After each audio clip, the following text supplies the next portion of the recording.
Hey y'all, welcome and welcome back to my channel. It's me, Kia Simone, and we got 2 episodes of Love and Marriage Huntsville to catch up on. Let's get into it. This shouldn't take us long because Carlos ain't on his damn job. He's somewhere down to Bravo, getting knee deep in they damn business and abandoned this show and left us with the bullshit. But let's just get into it. Before we do, please be sure to like, share, comment, and subscribe if you have not already. And of course, I gotta shout out my super thanksters. Thank you so much to Yvette Greer ×3 because my girl gonna always come through for me. Shout out to Tanya Fuller, to Q Fox International, to Latacia Morgan Green. I hope I said that right. Y'all know I'm good for messing up a name. If I said it wrong, please forgive me. To Tech Mama on Cash App. Shout out to Lorenzo Malone. I truly appreciate y'all. Now let's get into it. Now, last week's episode opened up with the last of Stormi and Courtney versus Marcel and Tisha. Stormi has the sheer audacity to be in the confessional talking about how she's offended by Marcel's use of the word culture because he told her that he's not about to learn any adult's new culture that allows them to disrespect people and call people all kinds of bitches. So you can call him all kinds of bitches. But for him to call your barbaric behavior culture is just too damn far. So now Stormi mad. She don't want to be involved with the group. She goes walking off while she has a more important call to take. She takes the phone call and Tisha said, don't be inviting us out and then get mad and walk off and don't want to be bothered with us. In the confessional, Marcel is saying it seems like she just has this desperate need to call me a bitch. And if she can't call me a bitch, then we can't be friends. Well, she be calling me Deborah Cox because we can't be damn friends. Tisha said in the confessional that I think Stormi just likes to hear herself talk. But when you confront her with what she's actually said, she can't handle it. And Tisha hit it on the head. Stormi is a toddler. She behaves like a toddler where they think they can just say anything and do anything. And when you correct them, it's a whole tantrum. So at the pool table, Marcel says, listen, if y'all want to be friends and y'all want to kind of continue from here, we can. But if you really feel like you cannot help yourself and you got to call me all kinds of just,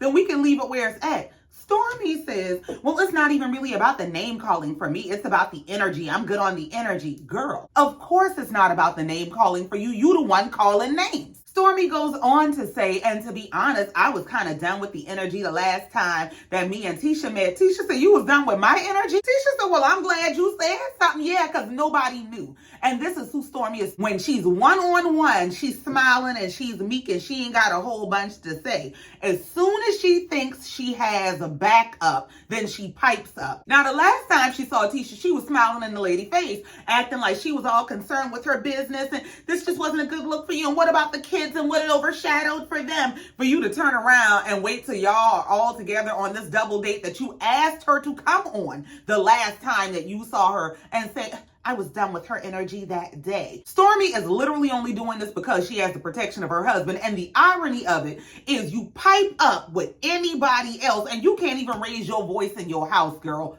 Go sit down. So they wrap this date up with them all coming to the agreement that there will not be a next time. Thank God, goodbye. So we move on to Kimmi and Maurice's house where Kimmi has a sex therapist coming over to talk to them. Maurice is still telling her that it's all in her head because her body still functions the way that it always did. Well, if you mean like it's not interested in you, then that's a damn problem. We meet the sex therapist who happens to also be a psychiatrist. I said, thank God. Sis got big degrees, big hair. I love, ooh, that hair, girl. And I hope she got a big prescription book. Write Maurice some shit, please. So the doctor starts out by asking about their backstory, and Kimmi explains her backstory in terms of her recently having gone through cancer and chemo and how one of the side effects has been the loss of her libido. Well, the doctor is talking to Maurice about their sex life, and Maurice don't give a damn what the lady going through. Maurice said the sex life is good as long as he's getting some. And he compared her outlook on her body and her lack of libido to someone who has an eating disorder. He said, you know how you can tell somebody, oh, you look good, your body looks great, but they don't believe it? He said he really feels like it's the same thing with her. This is just all in her head. There's some sort of a barrier that she has to get past. Yeah, it's a barrier of medications and side effects. The fuck is wrong with you? Imagine that you had to go to war every day. Every single day you had to get up and go to battle. Every day. And then when you came home from doing absolute battle, fighting for your life, there's somebody sitting at the door waiting, you gonna give me some ass. You are fighting for your life. What you feel is PTSD, not sexy. So the therapist is talking to them separately, and she brings up the question to each of them about their intimacy versus their sexual activity. She asked them to rate on a scale of 0 to 10 where their intimacy is. Kimmi said she would rate it somewhere around a 4. Maurice said he would rate it somewhere around a 2 or 3. And you trying to figure out why you ain't getting 2 and 3 times a day? So the doctor goes on to ask Kimmi, do you feel like he's insensitive to your needs? Kimmi said, I don't know if I would call it him being insensitive to my needs as much as he feels like his needs are more of a priority. What in the word salad hell is you talking about? So he ain't a dog, he's a canine. What? So the doctor brings them back in together and they discuss their love languages. Kimmi explains that her love language is acts of service and that because she was a single mom, when she and Maurice got together, it always did something for her to see him working and fixing and building and doing stuff. And now he don't do them no more. Yeah, that's why you should have let that lady keep her problem. Maurice said he never made the connection between her being a single mom and her liking to see him fix things and expecting that she should have help now that he's in the picture. I don't know what kind of lawyer Maurice is, but if you can't connect these basic dots, I feel sheer terror for anybody's case who comes across your desk. So we move on to see the whole group getting together at this cowboy-themed restaurant. And it's hosted by Nell and Chris Fletcher. They're going to be inviting the whole group on a trip to Texas, which is why they're at this cowboy-themed restaurant. Well, as the group is arriving, we see Stormi and Courtney get there first, followed by Tisha and Marcel. Tisha comes in, she goes to hug Stormi. Stormi just stiffens up like a damn popsicle. Girl. We see Maurice and Kimmi get there, we see Mel get there, and then Martell comes in. So when Martell walks in, Mel stiffens up and she's looking around like, why is he here? In the confessional, she said, you know, there's a lot going on right now. I did not expect that Martell was going to be here. I didn't think he was invited, but I do want to hear Chris and Nell out because they invited us out to this restaurant. How could you not think Martell was invited? Y'all are on this show where all of y'all work. This is an ensemble cast and y'all all work together. So if y'all were going to film a group scene, why would you not expect him to be at work? So as everybody is arriving, Chris and Nell are handing out these hats to everybody. Now they're giving the men cowboy hats and the women got these damn Salem witch trial hats. Marcel finally gave the cue, like we filming the whole show. Tell us why you gave us the hats. Nell said, oh, the hats. Yeah, so we going to Houston. I know y'all ain't come to this restaurant to announce that bullshit. So Nell is yelling at the whole group has to go and we gonna get along. We gonna act like adults because we all grown people. Child, good luck. Mel said in the confessional she definitely has her reservations about going on vacation and staying in the same house as Martell. Her only request is that they put her somewhere far away from him in her own room with a lock on the door. I said, not you think he's a damn predator. Now the Whitlows are not there, but they're saying that the Whitlows were invited and they really want them there because they make the best drinks. I said, now maybe y'all don't know what we know, but y'all know them people that did exit interview. So Kimmi said that when Nell made the announcement about the trip, she noticed that Stormi looked pensive about it. Well, she pulled Stormi aside to get to the bottom of the beef between Stormi and Tisha and said, you know, I thought y'all had worked it out. Stormi said, no, we have not. Stormi is the kind of person that beef with people in her head. Stormi is telling Kimmi that Tisha copied her website, and when she brought it to Tisha's attention, she felt like she was met with disregard that she apparently takes as disrespect. So on the other side of the room, Nell is asking Tisha what's going on between Tisha and Stormi. Tisha said, we fine as far as I know. Why? She told you something different? Mel jumps in, oh, why? What's going on? Who got a problem? Why they got a problem? See, this is what irritates me about Mel. I cannot stand people who don't have nothing to say to you until it's time to get in your business. Any other time these people are beneath you, they ain't worthy of conversation. They can't be invited to your events. You don't want them to breathe the same air. But as soon as it's some beef between somebody, you want to know just how you can put your little chopsticks in and stir it up. Tisha said in the confessional, I thought Stormi and I had hashed this out and moved past this. Why is she still running around telling people this? I don't understand. And for someone who claims to be real and upfront, this is giving fake and tacky. Well, I'd have to agree. Now, Kimmi has Stormi off to the side having a conversation with her about not understanding why the beef is this deep. She said, I thought y'all were better than this. I know that y'all went on that whole double date, but I didn't think it went this far left. Stormi is telling her something about it. Ain't that it went that far left. It's just that I'm big on my feelings. If she hears anything condescending, she just be wanting to pop off. Like Marcel had the nerve to say something to her about your culture. This girl is nuts. And she's telling Kimmi how her bike only got 2 speeds. She got that's what's up and don't fuck with me. Well, that's your problem. You lack depth and dimension. We knew that. Kimmi is in the confessional saying that Marcel is a gaslighter. Marcel can be condescending and Marcel is a smartass. But the same can be said of Stormi. Kimmi says Stormi can be all of those things and it's okay when she's giving it out. But then when that same energy is directed at her, it's not received as well as it's given. So we see the guys off to the side having a conversation and they're having their own talk about keeping the ladies separate from the guys. Martell said, well, I ain't got no damn woman, so this conversation ain't for me. Chris said, well, not only do you not have a woman, the woman ain't even got your name no more. Martell said, here we go with this bullshit. Maurice said, well, you do know you used to throw that in her face all the time. You used to holt.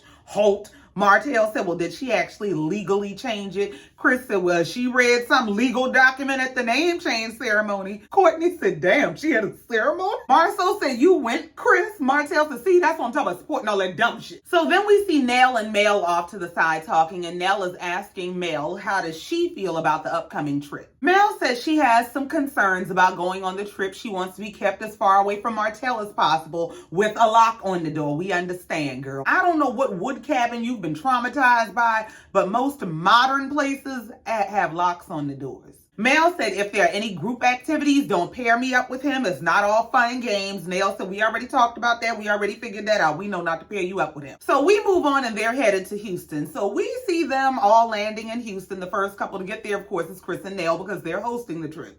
So they get to the Airbnb. They pick out their master bedroom and they're discussing that, listen, Mel has already made it known that she wants her own special quarters. She doesn't want to be anywhere close to Martell. Chris and Mel is going to be just fine. And just then Mel arrived. So since it's just Mel and the Fletchers, she uses this opportunity to let them know once again, she don't want to be nowhere around Martell. Don't put us together. I don't want any pushing and prodding of the issue. It's not fun and games. Just don't even put my name nowhere near his. Girl, we get it. You about to ruin the trip before it starts. So the next to arrive is Martell. Of course, they have it timed this way. Martell comes in, he greets Chris. He goes to greet Nell and Mel. Nell comes over and hugs him. Mel just walks the other way like she's not going to acknowledge him. He said, hi, Mel. Martell said, oh my God. Martell is in the confessional saying, you know, he's not moved by seeing Melody. He said, it doesn't bother me to see her. I mean, I can see her anywhere. And I'm not bothered by it, whether she's here or not. I don't really care. It don't make a difference for my trip. And that's the energy that Mel needs to master. You need to not be moved by his presence, period. Because this whole I'm not speaking bush is not the look you think it is. So then we see Kimmi and Maurice arrive, followed by the news that Tiffany and Lewis are not coming here. Y'all must have just got the staff notification that they no longer work here. And then we see Tisha and Marcel get there. So they start walking through the house to assign the rooms. Chris and Nell said they had already picked who got what rooms according to relationships or lack thereof. Well, they start going through rooms. The first room they get to, they said it's for Maurice and Kimmi. Kimmi said, hell no, it ain't. Not this children's bedroom. All of the bathrooms, aside from the master bathroom, are apparently Jack and Jill. So all these big grown ass people gonna be sharing bathrooms. Go ahead, party hard. So once they get settled into their rooms, Kimmi unpacks more than her luggage. She got some issues. She got a bone to pick with Maurice. She said, yeah, we need to do our homework from the sex therapist. He said, yeah, I do need to try to get back on track because I have been very misbehaved as of lately. She said, yes, you have. To the degree that the thing you thought was no big deal has now sprouted into a forest of big deals. You've been all over the internet talking about how all you give a damn about is having sex with your wife with cancer. And of course, they reference back to a Carlos interview. Why? Maurice was on Carlos's channel right down here to the damn YouTube talking about he sees his sick wife having sex with him as her standing by him while he stands by her. If you don't stand in hell, he's carrying on about how he's a person who needs sex. He doesn't just want it. Well, what kind of trauma are you dealing with? You might need to go see somebody. Kimmi said, so yeah, you've been down to the internet talking all this that you call no big deal. You carrying on about having sex with your wife with cancer. It was hella disrespectful. It does not protect me. And now on top of all that, my mama mad. And great God, God knows, Lord, the last thing you need on top of a no good ass man is your mama upset and knee deep in your business about what's going on over there. Maurice said, well, I didn't think about the collateral damage. As far as I was concerned, if I just apologize to my wife, I'm good. Kimmi said, well, now you got to apologize to my mama. Yeah, you better fix this and you better fix it fast. If that lady end up in her prayer closet behind you, that's your ass, Mr. Postman. Kimmi said, yeah, Maurice owes my entire family an apology because the collateral damage is him putting them through the turmoil of worrying about what's actually going on in that house. And that's on top of them having to worry about what's going on with her health. Kimmi said, my mama don't play that. Yeah, you better get to making apologies real fast. So Kimmi and Maurice sit down on the bed and they're sitting face to face so they can do their homework from the sex therapist. Kimmi said, well, now, since we're here, since you think everything's so damn funny, let's role play. Let's role play how you gonna apologize to my mama. So he comes up with a bullshit apology to Kimmi's satisfaction. She said that was a good first run, but you're gonna need to make sure you got your words together. My mama ain't nobody to play with. And Maurice apologized. He said, I shouldn't have been laughing and saying all that insensitive stuff with Carlos. Yeah, attorney at law, that wasn't the smartest move. So then we cut over to Tisha and Marcel. They digging through the cabinets looking for liquor, but they need something to drink around here. They'd have had some liquor if Tiffany and Lewis were here, but they done quit. So Tisha is saying, well, you know, I ran into Tiffany out shopping, and she was saying that postpartum is really real. It's taking a toll on her. And, you know, I was just looking at the baby and thinking how cute the baby was, and she starts that damn nervous laughing by, you know, I've been sick a lot lately, right? Marcel said, Tisha said, the last time I remember feeling that way, I was pregnant. Marcel said, so you thought you was pregnant? Tisha said, yes, I went and took a pregnancy test. Marcel looked at her like, I know your ass is lying. Tisha said, I mean, well, it was negative. Marcel said, that's so funny. Tisha said, why is it funny? He said, because I have a vasectomy. Tisha said, well, you do know that people can still get pregnant after a vasectomy. I know 3 different people who got pregnant after their husband had a vasectomy. Marcel said, does the baby look like their husband? Marcel said in the confessional, Tisha got a whole bunch of degrees and plenty of sense. She knows in order to conceive a baby, you got to have sex with somebody who can produce a baby. And I got a damn vasectomy. So the issue for me is the whole idea that she could be pregnant. Who you think you pregnant for? Marcel said, I'm sorry if I'm speechless. Tisha said, that's fine, but you can leave and go get some liquor though, because I don't like your whole reaction. You don't trust me? Marcel said, if you were to pop up pregnant, my first thought is not going to be, oh, the vasectomy failed. Tisha said, well, what would be your first thought? He said, my first thought would be to get a blood test. Tisha said, oh, really? And my next thought would be to leave your ass as soon as the blood test comes back. So they going back and forth about who would leave who first. Tisha said, well, I just find your whole response to be disrespectful. Marcel said, well, I would think it's disrespectful to get pregnant on your husband who has a vasectomy. Tisha told him he needs to educate himself. She said, you need to get on Google and see how many times it actually happens. Marcel said, I'm the gaslighter. So the episode ended with Tisha asking him, is there anything that says that there is a 100% certainty that you cannot impregnate once you've had a vasectomy? Marcel said, I feel like you pulling a Marcel on Marcel. Is this how you feel when I be saying this to you? Yes, Marcel, this is absolutely how it feels. I hope you feel like she got all the gas and all the lights, because this is exactly how it feels when you come with your bullshit reasoning. Now, the difference is she actually is right. A vasectomy is not foolproof, that they can fail. People do conceive after vasectomies. Now, I don't know how rare it is, but I do know that it happens. The only way that this should or would be truly offensive to Marcel is if they were not having sex at all. If you know that when we get home at night, we get behind closed doors, we ain't touching each other, and then you come to me and tell me some bullshit about you think you pregnant, or you think I'm a fool, I would understand that. But if y'all is actually touching each other at night and y'all doing stuff that's the same stuff you do to conceive, unless you have reason to not trust your wife, I would think that you would give her the benefit of the doubt. So that leads us right into this week's episode. And this week's episode starts with Chris and Nell calling everybody into the kitchen. They've prepared dinner. And we see Courtney and Stormi arrive. They come with their baby in tow. Everybody is asking where they've been. They said they missed their original flight. Their babysitter missed her connecting flight. So now they're here with their baby and we should be grateful. They're in the confessional talking about, I mean, yeah, we super late, but at least we made it. I mean, at least we still came. I wanted to stay home, and you should have. Everyone is sitting around the table eating, and they're going back and forth about who fixes plates for their husbands and which of the husbands ever fix plates for their wives. And Marcel gets around to telling Maurice, you know, between us, I thought I was the worst brother, but lately you've been holding the championship belt. Maurice is saying that he got caught up in trying to make a joke about Carlos and it just went left. Kimmi is saying, well, you know, sometimes people say stuff and it just comes out wrong. It doesn't come out the way that they intended it. And my problem isn't so much that it came out wrong, it's that it took Maurice too long to say it came out wrong and correct it. Well, the reason it took him that long is because it didn't come out wrong. He said exactly what he thinks, feels, and believes. The only reason he's correcting it is because of the backlash that he's getting from you and your family. Mel said, well, if that's what he really feels in his heart, that's more concerning. Did you really mean the things that you said? That's the question. Maurice said at the end of the day, what it boils down to is I put her in a bad position, period. And he said in the confessional, I wish I had a delete button where I could just go back and delete this entire interview and all of the conversations surrounding it. Well, I hope that you think about that going forward, that when you want to drag your wife for a kiki with somebody on the damn internet, that you cannot just go back and delete it. He said all this stuff would go away and he'll be the perfect husband again.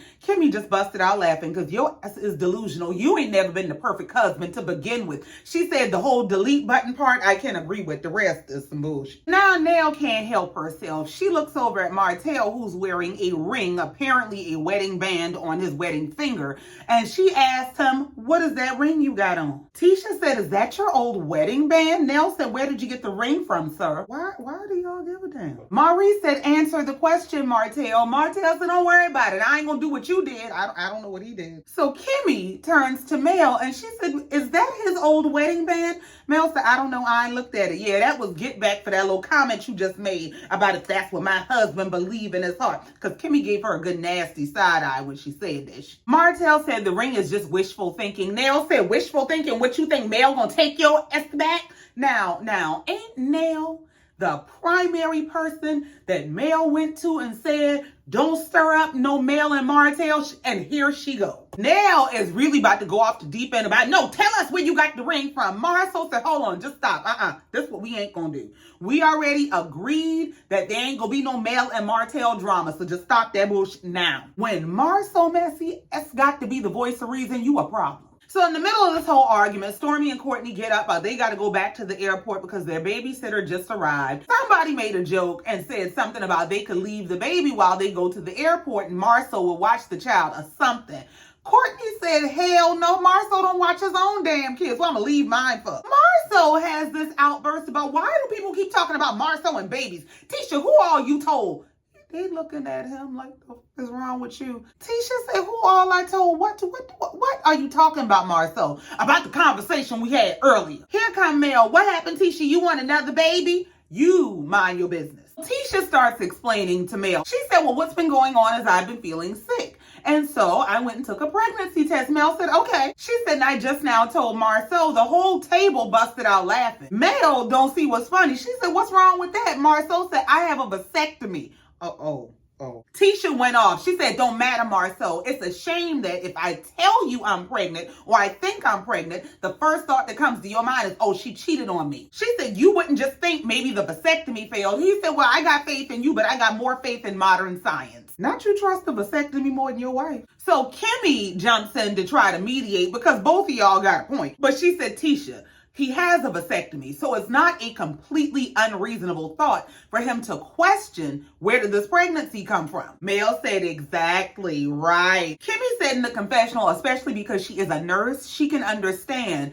Marcel's hesitations and his concerns regarding how can my wife think she's pregnant if I have a vasectomy. But on the other hand, there have been a variety of rumors and innuendos about Marcel that Tisha has just had to trust her husband. So now he just gonna have to trust his wife. What's good for the goose is good for the gander. So at the table, Tisha asked Marcel, so you don't trust me? Marcel said, no, I ain't saying I don't trust you, but I don't trust why you took birth control. Y'all got problems around that damn house. He getting vasectomies and ain't telling the wife taking birth control, and the husband got a damn vasectomy, and now she thinks she pregnant. It's just, Tisha said, well, I've never given you a reason not to trust me. Marcel said, a pregnancy test when I got a damn vasectomy is a reason to not trust you. Well, he comes off like y'all ain't touching each other at night. Like, it's just completely impossible that you would conceive with this woman. Marcel is talking about how he can smile through anything because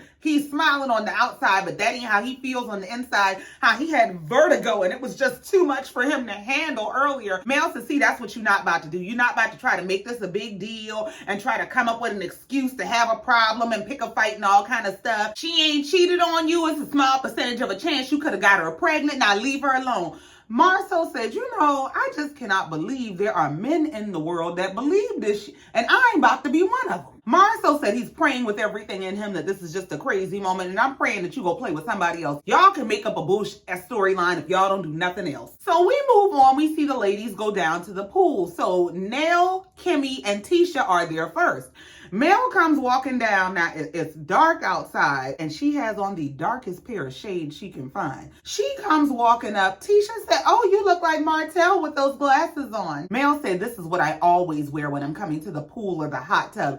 Tisha said, but it's dark outside. Mel said in the confessional, I don't get what it is. I don't know why they need to put me and Martell's names together. I don't know why Tisha would see me wearing shades and associate that with Martell. No, that was her getting back for you throwing your little 2 cents in about, yes, right, your husband should be questioning you about you thinking you pregnant and he got a vasectomy. So they're at the pool. Nell, Kimmi, and Tisha are just kind of sitting on the edge of the pool. They have their feet in the pool. Mel gets in. She's floating in the pool. She's not even talking to them. This girl just opens her camera and starts recording herself. They said one damn thing this girl loves is her own reflection. Now, out of absolutely nowhere, she's filming herself. They talking about what drink they want out the refrigerator or some Mel starts talking about, you know, when you're married, you don't really get out much. And one of my biggest regrets is that I had 4 kids by a man who never made me come. What? So the ladies are carrying on about, oh my God, what do you mean? Say it ain't so. You've never had an orgasm? Mel said, nope, that's one of my biggest regrets, insults, all that. Kimmi said, how could you be married that long and never have an orgasm? Nell said, are you just being sarcastic? Just you being a smart ass. Tisha said, so you never tried to like talk him to the right spot? You never... The entire time that Mel is talking to them, she's not even looking at these people. She's filming herself on her phone about, well, y'all all heard and the entire world heard me talk about how I like to be talked to nasty in the bedroom. I know you must be lying. Tisha said, okay, but the talking nasty doesn't give you an orgasm. Mel said, you don't determine what gives me an orgasm. Everything matters to the person. Okay, girl, have you still not had one? Because why are you snapping at them? Kimmi said, yeah, different people are stimulated differently. Tisha said, well, all I know is I feel bad for you, girl. Mel says sex just was not at the forefront of our relationship. Like for you and Maurice, Kimmi, Maurice has made it very clear that sex is at the forefront for him. Kimmi said, speaking of the interview, she thinks that interview is misleading to people because it gives the idea that all Maurice thinks about is sex, that he's not getting anything done during the day because it's sex. And that's just not the case. She said, but she was deeply offended by the things that he got on the internet and said. Kimmi went on to say she doesn't really feel protected by Maurice. She actually feels like he stands up for and protects the ex-wife more than he does her. Kimmi is talking about how she just generally felt unprotected as a wife by Maurice. And Mel is chiming in to say, oh, well, girl, I get you because there were many a years that I felt unprotected. So you welcome to my world because there were many a years that as a wife, I felt unprotected. I said, well, now, wait a minute.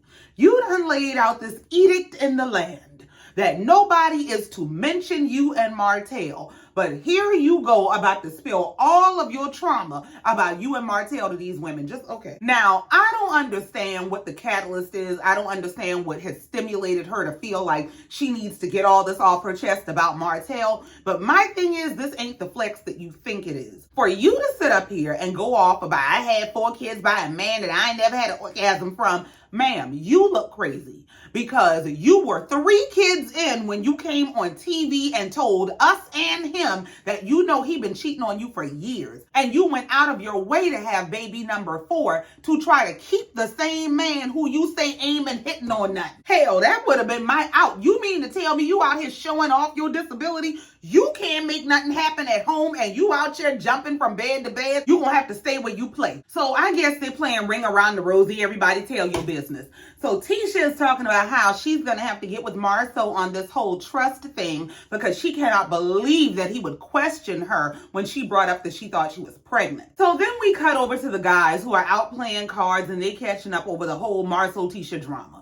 And they're trying to tell Marcel that you need to just communicate with your wife. She said she's not pregnant, so what's the big deal? Marcel is saying the big deal is that she thought she could be pregnant when I cannot get her pregnant. So Marcel provides the example of if I went home and said that I needed to take a test for an STD and the test came out negative, you're not going to focus on, oh, great, the test is negative. The question becomes, what the hell were you doing that you thought you contracted something in the first place? Now, that's a reasonable example, but it's also a false equivalent because this is not some foolproof procedure. There are documented failures of vasectomies and tubal ligations. People will get their tubes tied, cut, burned, shriveled up, and everything else, and a baby will still pop up. Men will go get vasectomies, and a baby will still pop up. So I get where his doubt comes from, but if you are so deep into your belief of modern science, then you have to understand where the deficits are in modern science. You have to know that what you did is not 100% foolproof. And that's what makes this whole scene, this whole conversation, an insult to intelligence, because Marcel is entirely too smart to exclude that factor. Marcel is discussing what is more probable, that the vasectomy failed or that my wife possibly cheated. Martell said that your wife cheated. Yep. And that's why you can't listen to every damn body. Misery loves company. So Marcel is talking about how Tisha asked him, do you know how many men have had babies after they've had vasectomies? He said, I was thinking, do you know how many wives have had babies that are not for their husband? Martell said a lot more. Just here you go. Martell is in the confessional saying, I think any man in Marcel's position would be tripping right now. He said, but now that she's not pregnant, Marcel will never know if she cheated. Women are good. Just shut your ass up. Well, now all of a sudden, Maurice can understand somebody's wife going through something medically. He said the issue is that Tisha has been pregnant before. She knows what it feels like to be pregnant, and so she based her decision to take a pregnancy test on how she was feeling because she was sick. Marcel is saying how this is just devastating to him because it's waking him up to the idea that he might have some decisions to make. That, you know, when you're young and in love, you make these vows and promises to each other, and this just makes you reevaluate what you thought was gonna be forever. I know your ass is lying. You done told your wife to her face when she came and asked you about whether you were faithful. Now, I can't answer that for you. And now when the lady tell you, I might be pregnant for you, you just, I can't take it. This too much. Go to hell. Marcel said, I mean, you know, you used to not have to worry about things. You just go to work, come home, go to the gym, you planning your next day. Now you got to come home and wonder, does she love me?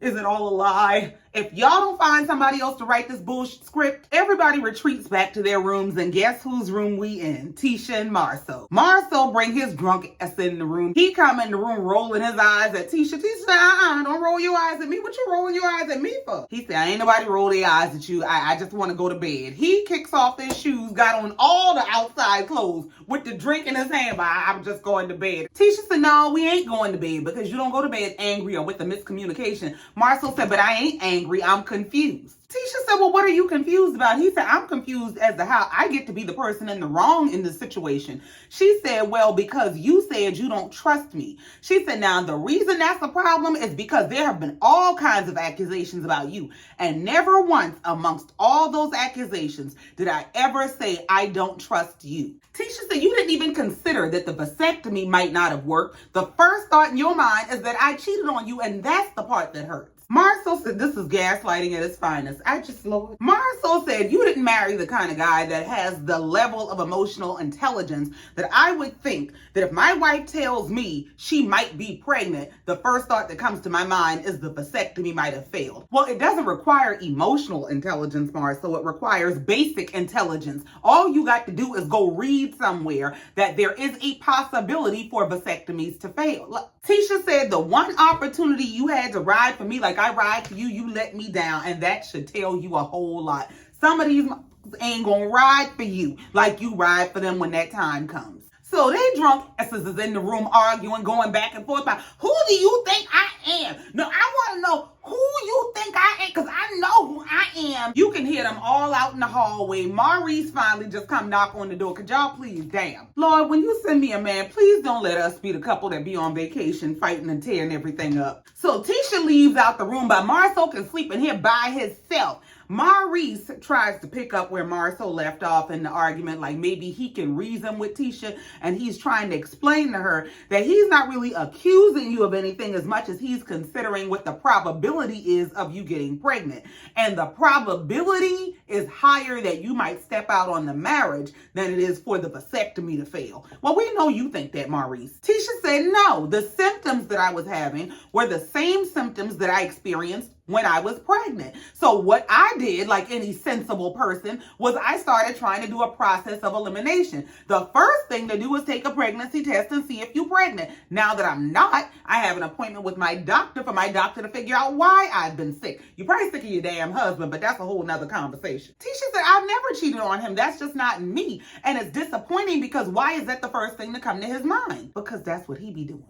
That's why. So Maurice breaks up that fight. Tisha says she going to take her a shower and she going to bed. Well, they all go to bed. Maurice gets up in the middle of the night and he's traipsing around the house looking for snacks and shit. Well, he found Martell bringing his own snack in the door. He got some damn woman be sneaking in the house. Maurice sneaking around and peeping around corners and running like the people can't see him. He behaves like a 9-year-old little brother. Just what are you doing? Martell said in the confessional, yes, I had a guest. I had a guest because I'm grown and I'm single and I need some privacy. Oh, well. So we move on to the next morning. Ain't no telling what Martell done did all night.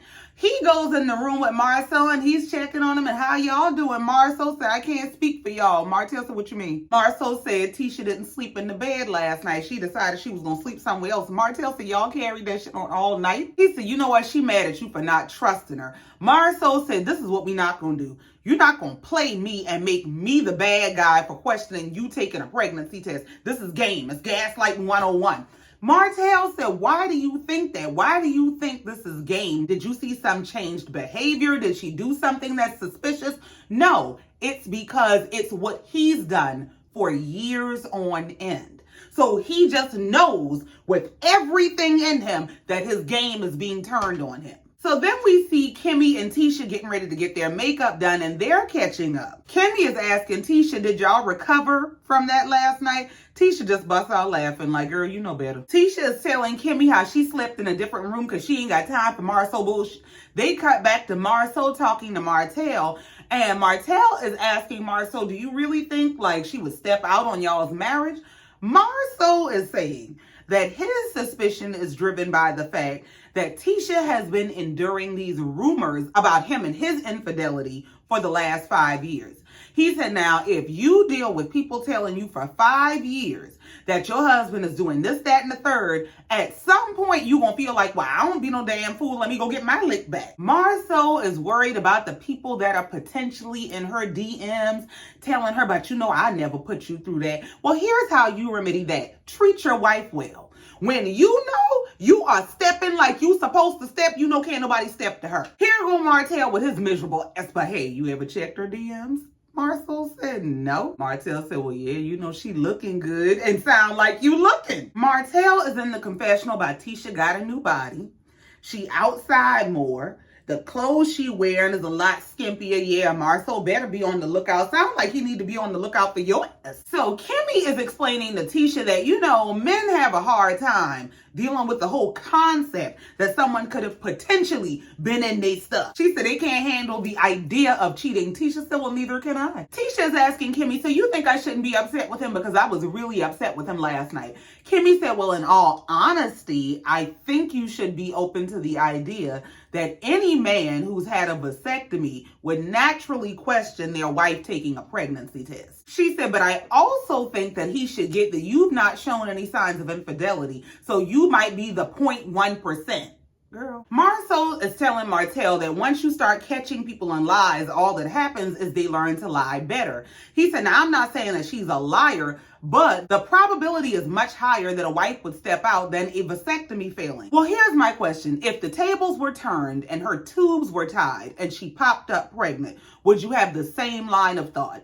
Would it be a question of fidelity and I can't trust this person? Or would it be a possibility that the science you believed in failed? Now, don't get me wrong. I get where he's coming from. It is absolutely natural to question why you think you're pregnant if I got this vasectomy and I truly believe that I cannot get you pregnant. But any reasonable person is going to consider the possibility of failure, especially when it's been documented. Tisha's telling Kimmi how she don't want to mess up the trip. She wants them to be able to get along and everybody have a good time.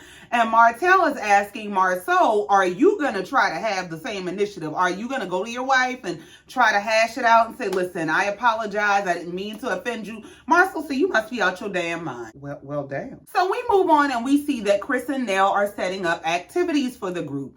Well, as they're setting up activities to do in the house, Nell tells Chris, I got to talk to you about something. He said, well, what's going on? She said, Kiki called. I said, well, damn. So they played the clip where Nell got this phone call from Kiki and she's, hey, Nell, how you doing? Nell said, hey, girl, how you doing? She said, I'm good. So I heard that y'all were on a trip. Nell said, yes, we're on a trip that we're hosting. Kiki said, so I was thinking, I wanted to come on the trip. I said, this girl has absolutely no couth. Stop inviting yourself to places that people do not invite you to. Now, you can tell Nell nervous as hell. She don't know how to tell this girl, hell no. So she's telling her, well, you know, I don't know how Marcel and Tish are going to feel about that, you know, because I feel like y'all still have some things to iron out. So, I mean, if I did let you come here, what would you do to move forward?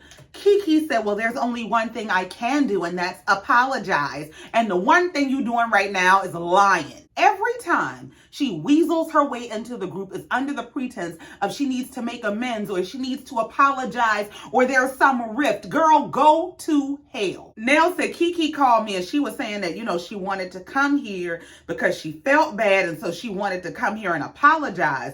Chris said, and that can't wait till we get back to Alabama. Nell said, well, I think I went soft. Chris looked at her like, what kind of bullshit you done did now? She said, I told her she could come. Well, we know you like a good shit show. Chris says, so she's here?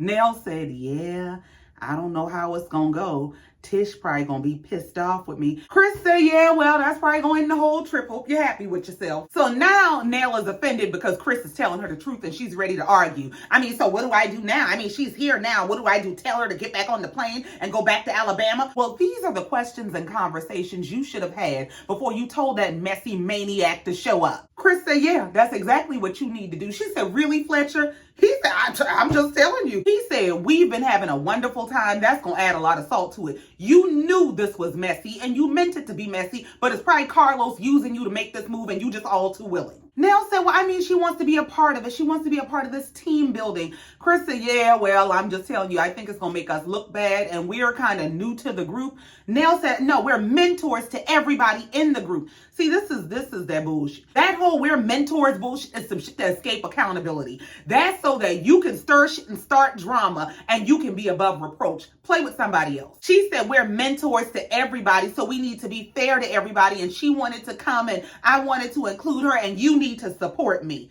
See, this is the kind of person she is. I'm going to do anything I want to do. I know I'm dead. That's wrong, but you're going to have to back me up in it. Chris just started laughing. I need to support you. Okay. She said, yes, you do. And we'll just see how it goes. We just need to figure out what we need to do at this point. Chris said, no, you need to figure out what you need to do at this point. This is some shit you started. Nell said, all right, fuck it, I will. And she turns around to walk off. She said, some mentor you are. No, that is the gaslighting bullshit. When you will not back me up in my wrong, then I'm going to tell you how wrong you are for not backing me up in my wrong. You have to play with somebody else. Well, Chris changed the subject and he said, well, on a lighter note, Martell had company last night. Nell about lost her shit. I know you lying. He had somebody in here. She said, you talk about me and my situation and what I've done. You got your own situation you need to handle. No, ma'am. He didn't invite a damn soul. He's just telling you what happened. Chris said ain't nothing to handle. He didn't bring her amongst the group. He just had company.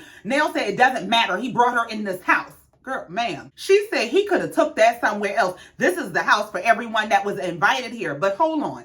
You just invited Kiki, who you know has beef with people. She has actually physically assaulted her cousin. And you invited her, who was not invited on this trip, to come stay in the same house with the woman she has physically assaulted. But now, oh my God, you are just beside yourself that this divorced single man whose ex-wife has made it very clear she don't want him breathing the same air as her would have company. How dare he? Nell is carrying on about Mel is in this house. Chris said, I ain't got nothing to do with Mel. It doesn't matter. We all came here together. Chris said, no, you can't be putting them together. That lady specifically told you not to put them together. Nell said, well, it's still disrespectful. Chris said, no, it's not. No, it's not. Those people are divorced, and y'all choose to be on this TV show where y'all are sharing friends and sharing spaces and going on trips together. What is he supposed to do? Not have a life because she don't like him? If she want to get her a piece of man and bring her a piece of man on the trip, that's her damn business. Get you a piece of man too. But you don't get to tell this man that he has to come here and be under my rule, under my leadership. He better not speak to me. He better not breathe my air. He better look miserable the entire time. And he better not have company. Are y'all nuts? Nell said, well, I don't like it. I don't agree with it. I feel like there's still a line of respect, and that crosses that line of respect. And on that note, Chris walked off. He went to get the rest of the crew because we gonna agree to disagree today. And the episode came to an end with everybody rallying together in whatever the living room, some common space to do whatever activities. And Nell is in the confessional talking about how she's just so disappointed in Martell that he would bring a woman in the same house that Mel was in. And she just doesn't know how this trip is gonna go. It's gonna go straight to hell, but we knew that. And it looks like next week it's gonna be Mel and Martell driving the bus straight to hell. They gonna be fighting over a marriage that's been over for years, child. And then we gonna see Kiki crashing the party. Tisha is gonna pull Nell to the side and told her, the least I would have expected from you is a conversation to let me know she's coming, because now I feel blindsided. Nell going and tell Kiki, yeah, baby, you gonna have to go. You can't stay. Now here comes the squatter bullshit. But ain't nobody gonna dictate to me where I can and cannot go. See, this lady is nuts. But that's it. That's all. And I ain't got no more. I can't get into that shit this week. Thank you so much for coming down here listening to me and letting me get that off my chest. Please be sure to like, share, comment, and subscribe if you've not already. And in the meantime, until next time, just like every time, I love you and I mean it. Bye.